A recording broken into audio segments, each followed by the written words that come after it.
देवेंद्रजी फडणवीस यांनी काय बोलावं हे सांगण्याच्या भानगडीमध्ये संजय राऊत बोलू नका, पडू नका.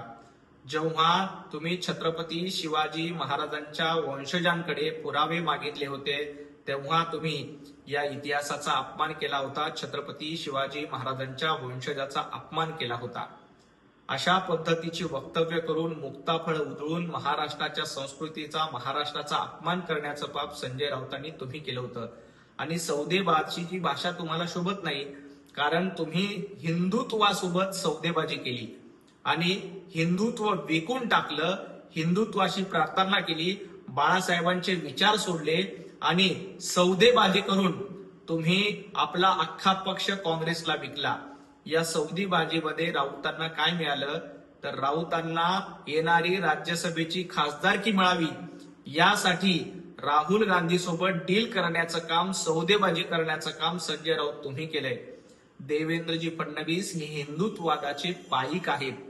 देवेंद्रजी फडणवीस 3 वेळेला जनतेच्या आशीर्वादानं, मागच्या दारानं नाही, जनतेच्या आशीर्वादानं महाराष्ट्राचे मुख्यमंत्री झाले. त्यांना कुणाशी काय कसं बोलायचं हे सगळं माहित आहे. परंतु तुम्ही तोंड उघडलं की गटार गंगा बाहेर येते. त्याच्याकडे जरा लक्ष द्या.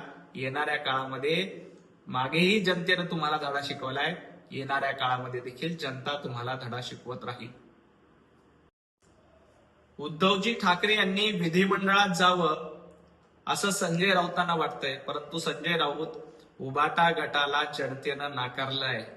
आता उद्धवजी ठाकरे विधिमंडळात जातील का नाही, आमदारकीला पुन्हा संधी मिळेल का नाही, हे तुमच्यावर अवलंबून नाही, उभाटा गटावर अवलंबून नाही, तर काँग्रेस ठरवणार आहे. तुमचा पक्ष काँग्रेस धार्जिना झालाय. आता काँग्रेसने आशीर्वाद दिले, काँग्रेसनं उपकार केले तरच उद्धवजी ठाकरे यांना विधिमंडळामध्ये आमदारकी मिळणार आहे.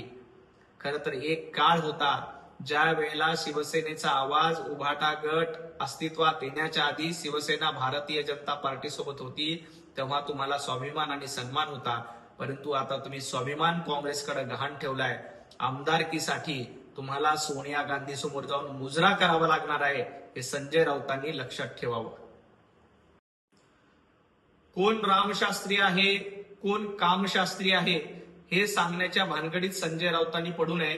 कारण संजय राऊत आणि उभाटा गट स्वतः हराम शास्त्री आहेत आणि कामशास्त्रामध्ये तर संजय राऊतांची पीएचडी झाली. अलिबागच्या बंगल्यामध्ये संजय राऊत नेमकं काय काय पीएचडी करतात हे महाराष्ट्राने बघितलंय. अलिबागच्या बंगल्यातले काळे कारनामे हे लोकांसोबत आले, लोकांसमोर आले, तर संजय राऊत तुम्हाला तोंड दाखवता येणार नाही. त्यामुळं खऱ्या अर्थानं हरामशास्त्री संजय राऊत आहेत आणि कामशास्त्रीमध्ये देखील पीएचडी करण्याचं काम संजय राऊतांनी केलंय. इतरांना तोंड उघडायला लावू नका, तुमचं तोंड काळं झाल्याशिवाय राहणार नाही. शिवसेना आणि राष्ट्रवादी कुणाची याचा निकाल जनतेनं दिलाय. विधानसभेची निवडणूक, जिल्हा परिषदेची निवडणूक, महापालिकेच्या निवडणुकीत, या 3ही निवडणुकीमध्ये जनतेने सांगितलंय की खरी शिवसेना एकनाथजी शिंदे यांची आहे, खरी राष्ट्रवादी अजितदादा पवार, सुनेत्राताई पवार यांची आहे. त्यामुळे यावर शिक्कामोर्तब झालंय. आता कोर्टावर काय निकाल येईल तो कोर्ट निश्चितपणे देईल.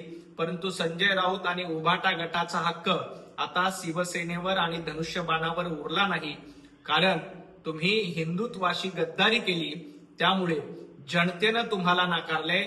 जनतेच्या न्यायालयामध्ये खरी शिवसेना एकनाथजी शिंदेचीच आहे याच्यावर शिक्कामोर्तब झालेला आहे. भोंदू बाबा खरात नंतर संजू बाबा राऊत यांनी नवा धंदा उघडलाय. जसा भोंदू बाबा खरात लोकांना फसवायचा आहे, तसं संजू बाबा राऊत हे भविष्यवाणी सांगून लोकांना फसवण्याचं काम करतायत. कुणाचा भारतीय जनता पार्टीमध्ये पक्ष विलीन होईल, कोण कुठे जाईल हे सांगण्याच्या भानगडीमध्ये संजय राऊतांनी पडू नये. कारण उभाटा गट काँग्रेसमध्ये विलीन होणार आहे आणि त्याची सुपारी संजय राऊत यांनी घेतलेली आहे. राष्ट्रवादी काँग्रेस पार्टी असेल, शिवसेना असेल, त्यांचं स्वतंत्र अस्तित्व आहे, ते जनतेतून निवडून आलेले आहेत. परंतु उभाटा गट येणाऱ्या काळामध्ये काँग्रेसमध्ये विलीन करण्याची सुपारी संजय राऊत यांनी घेतलेली आहे. त्यामुळे ज्या पद्धतीनं भोंदू बाबा खरात यांनी दुकान मांडलं होतं, तसं संजू बाबा राऊत हे दुसरं दुकान मांडतायत आणि भविष्यवाणी करतायत.